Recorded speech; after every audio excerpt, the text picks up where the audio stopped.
Queridos hermanos, sean bienvenidos a su programa La Fe al Aire. En el día de hoy estaremos hablando un poco de la Sagrada Escritura, cuál fue su origen, su desarrollo y su aceptación en el canon bíblico. De igual forma también estaremos mirando cuál es la diferencia entre una Biblia católica y una no católica, sabiendo que hay algunos libros que se aceptan y otros que no. Por eso entonces nos disponemos a iniciar con la oración, en el nombre del Padre, y del Hijo, y del Espíritu Santo. Amén. En este día pedimos la intercesión de San Jerónimo, patrono de quienes estudian la Sagrada Escritura. Oh San Jerónimo, que en tu vida mortal acogiste la mirada misericordiosa del Señor, y con el apoyo maternal de María Santísima, fuiste renovado en la vida de la gracia. Danos tu protección y alcánzanos de Dios una sincera conversión al Evangelio de la salvación. Gloria al Padre, al Hijo y al Espíritu Santo, como era en el principio, ahora y siempre, por los siglos de los siglos. Amén. De tu santa voluntad, ven a mi vida. Dame tu libertad, te abro de par en par las puertas. En ti puedo confiar. Abre los cielos hoy, Señor. Queremos ver tu gloria y sentir tu amor. Abre los cielos hoy, Señor. Bien, vamos ahora a disponernos para escuchar la liturgia de la palabra del día de hoy. Lectura del libro de los Proverbios. La palabra de Dios es acendrada. Él es escudo para los que se refugian en él. No añadas nada a sus palabras, porque te replicará y quedarás por mentiroso. 2 cosas te he pedido, no me las niegues antes de morir. Aleja de mí falsedad y mentira, no me des riqueza ni pobreza. Concédeme mi ración de pan, no sea que me sacie y reniegue de ti diciendo, ¿quién es el Señor? No sea que, necesitando, robe y blasfeme en el nombre de Dios. Palabra de Dios, te alabamos, Señor. Lámpara es tu palabra para mis pasos, Señor. Apártame del camino falso y dame la gracia de tu voluntad. Lámpara es tu palabra para mis pasos, Señor. Más estimo yo los preceptos de tu boca que miles de monedas de oro y plata. Lámpara es tu palabra para mis pasos, Señor. Tu palabra, Señor, es eterna, más estable que el cielo. Lámpara es tu palabra para mis pasos, Señor. Aparto mi pie de toda senda mala para guardar tu palabra. Lámpara es tu palabra para mis pasos, Señor. Considero tus decretos y odio el camino de la mentira. Lámpara es tu palabra para mis pasos, Señor. Detesto y aborrezco la mentira y amo tu voluntad. Lámpara es tu palabra para mis pasos, Señor. Lectura del Santo Evangelio según San Lucas.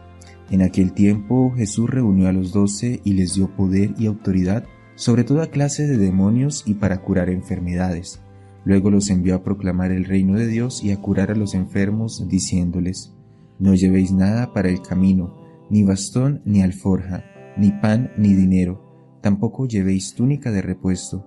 Quedaos en la casa donde entréis hasta que os vayáis del sitio. Y si alguien no os recibe, al salir de aquel pueblo, sacudíos el polvo de los pies para probar su culpa.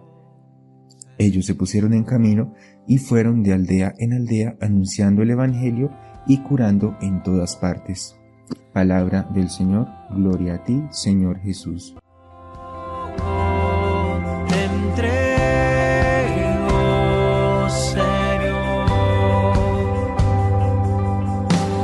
Todo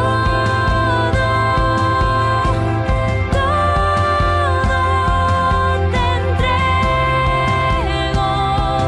Señor.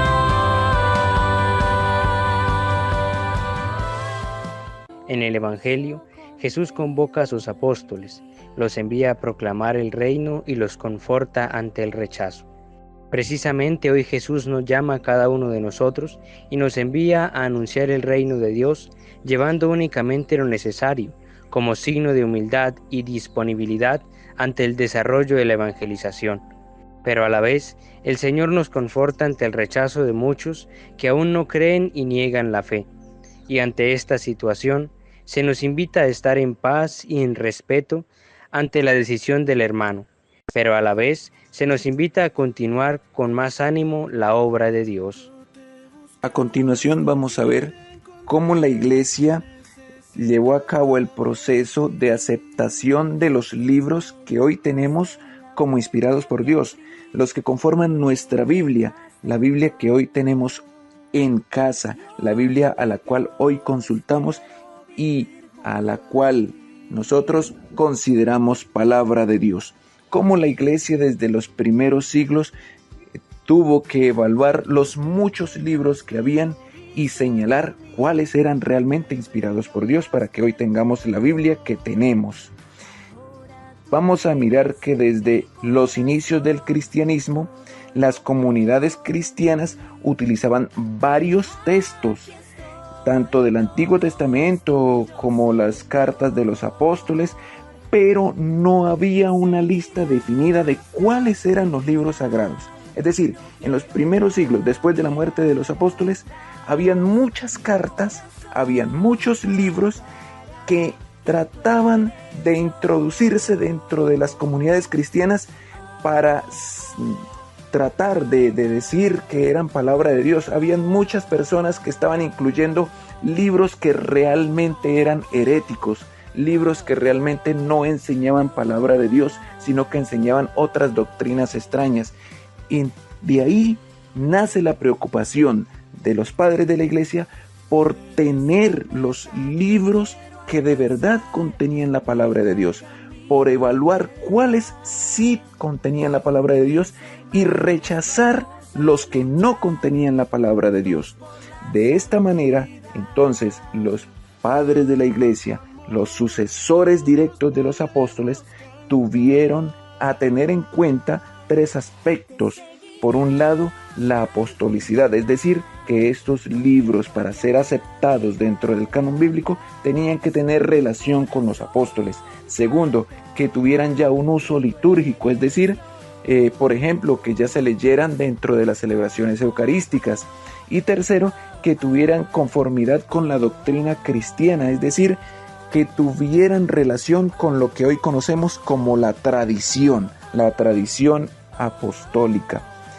De esta manera, entonces, ya en el siglo II, ciertos autores, esto después de que los apóstoles ya han fallecido, ciertos autores entonces como Ignacio de Antioquía, Clemente de Roma o Irineo de Lyon, empiezan a citar ciertos textos de manera autoritativa, es decir, ellos ya enseñaban este texto bíblico, sí puede ser confiable, sí se puede enseñar dentro de la Iglesia. Y más adelante, ya para el siglo III, empieza un debate entre las mismas autoridades de la Iglesia por establecer ya la lista de los libros que deberían considerarse como canónicos, los libros que deberían incluirse dentro de la Biblia y cuáles deberían ser rechazados. Ya se tenía una preocupación cada vez más grande por tener con claridad los libros que enseñaban la verdad,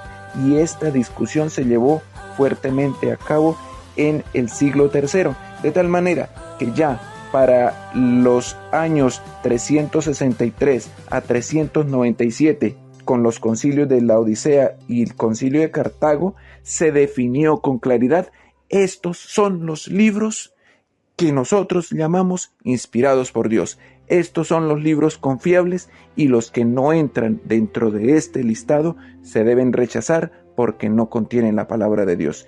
Así se formó entonces el canon bíblico que tenemos hasta hoy en día. Como digo, recuerdo la fecha, en el año 397, con el concilio de Cartago, se definió definitivamente cuáles eran los libros que conformaban la Biblia, y así lo ha venido creyendo la Iglesia a lo largo de los años, a lo largo de todos los siglos. Esos son los libros que la Iglesia ha considerado inspirados, y toda la cristiandad. Fue entonces que para el siglo XVI, es decir, unos 1200 años después, que algunas personas empiezan a dudar de algunos textos bíblicos, empiezan a dudar de algunos libros, es decir, Martín Lutero, Calvino, Zwinglio, entre otros, empiezan a sembrar la duda dentro de la iglesia acerca de la inspiración divina sobre ciertos libros y empiezan a rechazar algunos libros que ya la iglesia tenía como establecidos, como enseñando la verdad. Entonces, esas dudas que empiezan a sembrar estos personajes empiezan a afectar a la iglesia, la unidad de la iglesia, y empiezan a presentarse rupturas dentro de la iglesia debido a este tipo de situaciones. Y como respuesta, entonces, la iglesia en el Concilio de Trento define una vez más y para siempre que los textos bíblicos que en el Concilio de Cartago se habían dicho que eran inspirados por Dios son realmente palabra de Dios. Así que el Concilio de Trento define, pone la última palabra acerca de esta cuestión y que no se diga que estos no son inspirados por Dios. Es decir, definió, es cátedra, que estos libros que nosotros tenemos en las Sagradas Escrituras, que nosotros tenemos en la Biblia actual, son verdaderamente palabra de Dios y que así lo ha creído la Iglesia a lo largo de los años, a lo largo de los siglos.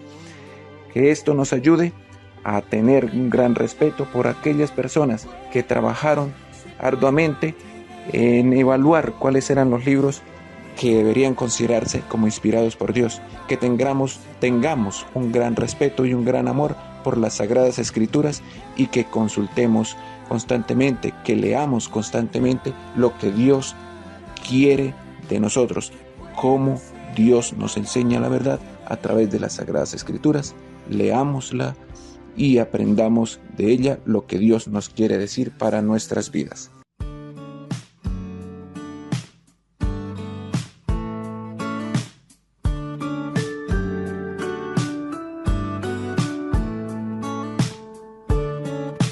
Cuando miro atrás, solo puedo ver tu fidelidad. Todo lo haces bien. Cuando te elegí, no me equivoqué. Me has dado mucho más de lo que yo te entregué.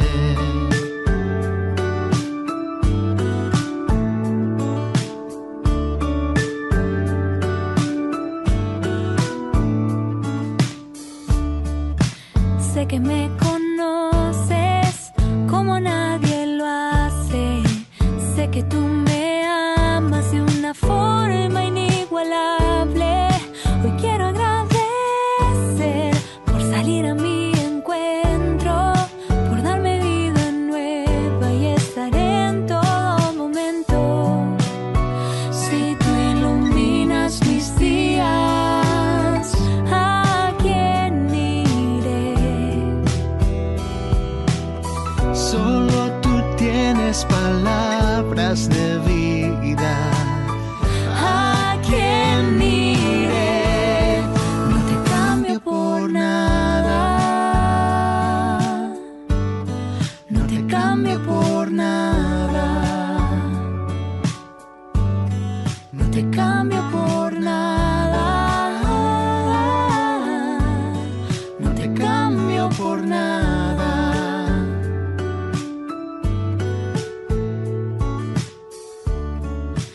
Aunque a veces caigo, tu gracia me levanta. Cuando me voy lejos, tu amor es quien me alcanza. Siempre volver. Seguimos en esta meditación de la palabra de Dios, en la cual pues vamos a encontrarnos con algunos textos que nos ayudarán a entender mejor de dónde surgieron los escritos del Antiguo Testamento y del Nuevo Testamento, en la cual nosotros conocemos como la Sagrada Escritura, la Sagrada Biblia. Vamos a entender entonces que la Sagrada Biblia se divide en dos, Antiguo Testamento y Nuevo Testamento. Vamos a hablar del Antiguo Testamento. Es conocida también como la Biblia hebrea, la Tanaj. Es la primera parte de la Biblia, donde tiene una gran cantidad de textos muy sagrados, principalmente para los judíos como para los cristianos. Y esto es porque primeramente la Sagrada Escritura es escrita en hebreo y en arameo, entre el siglo XII a.C. y siglo II a.C. Vamos a hablar también de que el Antiguo Testamento se divide en 3 secciones muy importantes o principales. La primera, la Torá, donde hablaremos de la ley. Los Nevi'im, que son los profetas, y los Ketuvim, que son los escritos, como los salmos. Vamos a hablar de la Torá. La Torá entonces incluye los primeros 5 libros. Nosotros conocemos como el Pentateuco. Génesis habla de la creación, el Éxodo, que nos viene a hablar también del pueblo de Israel, el Levítico, del pueblo levita, los Números, que era la cantidad de escritos sobre un censo que se hizo en el pueblo de Israel, y el Deuteronomio, donde nos viene a hablar principalmente pues también algunos acontecimientos, como el pueblo de Israel caminó sobre el desierto. Bueno, todo eso pues es atribuido principalmente a Moisés. Sabemos la historia muy bien de Moisés. Vamos a hablar también de los profetas, en la cual contienen libros muy importantes de los profetas, como los profetas mayores, Isaías, Jeremías, Ezequiel. Así también aparecen libros muy importantes como de Josué, Jueces, Samuel y Reyes. Y los escritos, como los salmos, la variedad de textos de salmos son atribuidos principalmente a el rey David. Y los proverbios y el libro del Eclesiastés está atribuido al rey Salomón. Obviamente aquí aparecen diferentes libros, como Job, Ruth y Esther. Estos fueron compilados y transmitidos oralmente, tengamos en cuenta eso, oralmente durante muchos siglos, hasta que llega alguien y los escribe, y son recopilados por un canon definitivo por los judíos. ¿Qué pasa acá? Vamos a entender que los hagiógrafos, los que escribieron sobre la revelación, pues recopilaron todos estos libros a decir que esto es palabra de Dios. Luego vamos a hablar del Nuevo Testamento. Vamos a hablar de que el Nuevo Testamento nos viene a hablar de la vida, muerte y resurrección de nuestro Señor Jesucristo. ¿Quién nos escribió? Pues vamos a ver. Por intuición, vamos a decir que la Sagrada Escritura en el Nuevo Testamento fue escrita toda en griego, con el griego koiné, que era como el más básico, entre el siglo I, II y III. Y se compone por 27 libros. Encontramos acá, pues, los evangelios, 4 relatos de la vida de Jesús, por Mateo, Marcos, Lucas y Juan. Los Hechos de los Apóstoles es un relato, pues, principal para las primeras comunidades cristianas. Algunos atribuyen que es escrito por Lucas.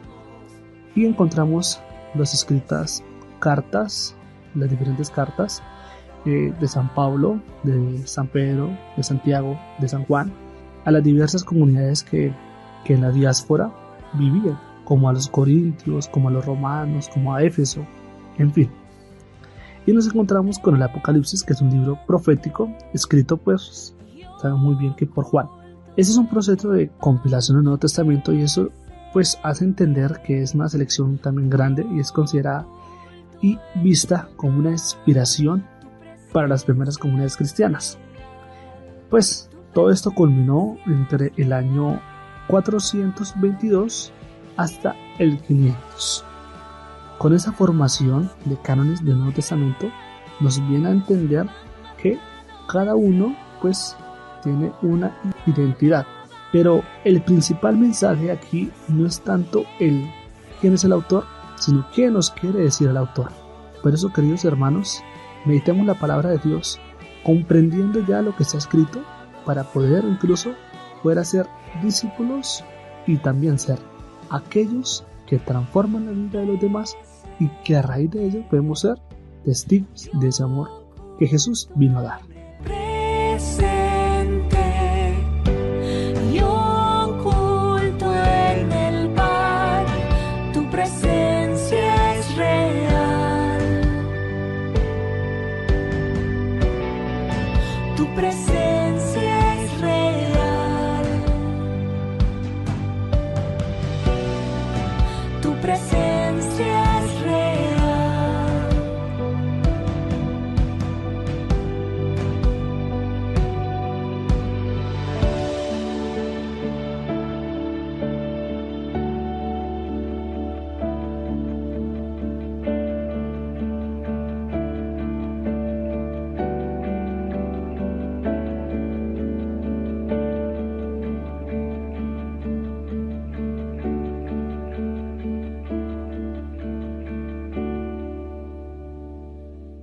queridos hermanos, en este contexto del mes de la palabra de Dios, septiembre, pero también con este programa que ha ido iluminando de manera especial lo bello, lo valioso que es la palabra de Dios en la vida del cristiano. Hemos tenido la oportunidad de conocer un poco del Nuevo, del Antiguo Testamento, la aceptación del canon bíblico, la diferencia entre una Biblia católica y no católica. Ahora les propongo que realicemos un compromiso. Qué bueno que a la luz de todo esto que hemos podido estudiar y profundizar en la fe, también pues podamos generar un compromiso para nuestra vida. Que cada uno pueda mencionar, ser consciente de su realidad personal y plantearse algunos objetivos. Les propongo algunos ejemplos y los invito para que cada uno de ustedes pues los puedan también hacer concreción en su vida, los pueda aplicar. Por ejemplo, uno de ellos, leer la Biblia regularmente dedicando un día a la semana o alguna hora del día. Por ejemplo, todos los lunes a las 7 de la mañana leeré un salmo. O por ejemplo, todos los viernes en la tarde leeré un pasaje del Nuevo Testamento. Que a la luz de estos pasajes que reflexionemos, pues también nos preguntemos sobre el significado y la aplicación de las Escrituras en mi vida. San Agustín hacía referencia a verdad tan antigua, pero también a la vez tan nueva. Jesús es la palabra hecha carne, y ciertamente habló en su momento histórico, y sus discípulos y sus paisanos escuchaban su voz, pero hoy también nosotros podemos escuchar su voz, su designio, pues a través de las Escrituras. Qué bueno que lo podamos hacer, preguntarnos qué quiere Dios, qué me pide Dios para mí hoy. Buscar una guía espiritual a través de la oración, a través de algún sacerdote, un director espiritual que oriente también mi lectura, y compartir mis reflexiones que el Señor inspira en mi corazón a través de la gracia del Espíritu Santo, pues con otras personas. Les invito pues ejemplos también concretos para que dediquemos a leer un libro del Nuevo y del Antiguo Testamento. Les invito a que comencemos con los Evangelios, sería un muy buen inicio. Participar de algunos estudios bíblicos en nuestra parroquia o comunidad, utilizar recursos bíblicos como comentarios, devocionales, aplicaciones para mayor comprensión, y pues incorporar indudablemente la Biblia a mi oración. Eso ha de ser importantísimo como nosotros cristianos. Oremos pidiendo a Dios la gracia de amar su palabra, de conocer su palabra y así poderla llevar a la práctica. Oh Dios Padre poderoso, pido que me concedas la gracia de enamorarme más y más de tu palabra. Quiero que mi corazón se inflame con el amor y la devoción hacia ti y hacia tus enseñanzas. Haz que tu palabra sea mi guía, mi consuelo y mi fuerza en todos los momentos de mi vida. Ayúdame a comprender y aplicar tus enseñanzas en mi vida diaria. Quiero ser un discípulo fiel y obediente, que vive según tus mandamientos y principios. Ayúdame a superar mis debilidades y a vencer los obstáculos que me impiden seguirte con fidelidad. Infunde en mí la luz del Espíritu Santo para que ilumine y me guíe en mi camino hacia ti.